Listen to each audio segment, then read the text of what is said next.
WPL 2026 season కోసం retain చేసుకున్న ఆటగాళ్ల జాబితాను రాయల్ ఛాలెంజర్స్ బెంగళూరు యాజమాన్యం ప్రకటించింది.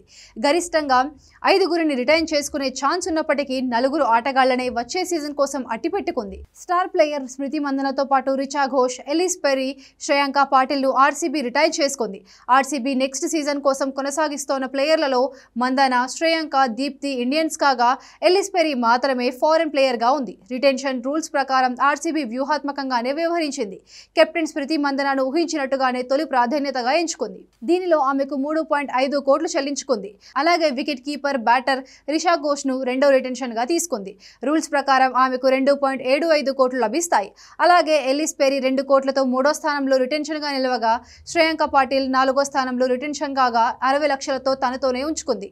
ఈ నలుగురి కోసం 8.85 కోట్లు వెచ్చించిన ఆర్సీబీ 6.15 కోట్లతో వేలంలోకి వెళ్లనుంది. అలాగే ఒక ఆర్టీఎం ఆప్షన్ ను మిగిలించుకుంది. ఆర్సీబీ వదిలేసిన ప్లేయర్లలో Renuka Singh, Sophie Devine, Sophie Molineux, Wyatt Hodge వంటి వారున్నారు. మిగిలిన 6 కోట్లలో టీంను బ్యాలెన్స్గా ఎలా నిర్మించుకుంటుందనేది ఆసక్తికరంగా మారింది. వదిలేసిన ప్లేయర్స్ను వేలంలో తక్కువ ధరకు తీసుకునే అవకాశాలు లేకపోలేదు. ఈ కారణంగా రేణుకా సింగ్, సోఫీ డివైన్ లాంటి వారిని రిలీజ్ చేసింది. 2024 సీజన్ WPL ఛాంపియన్గా నిలిచిన ఆర్సీబీ ఈ ఏడాది సీజన్లో నిరాశపరిచింది. 8 మ్యాచ్ల్లో కేవలం 3 గెలిచి పాయింట్ల పట్టికలో కింది నుంచి 2వ స్థానానికి పరిమితమైంది. ఇదిలా ఉంటే నవంబర్ 27న మహిళల IPL వేలం జరగనుంది. ప్రపంచ కప్లో అద్భుతంగా రాణించిన పలువురు భారత క్రికెటర్లకు జాక్పాట్ తగలడం ఖాయంగా కనిపిస్తోంది.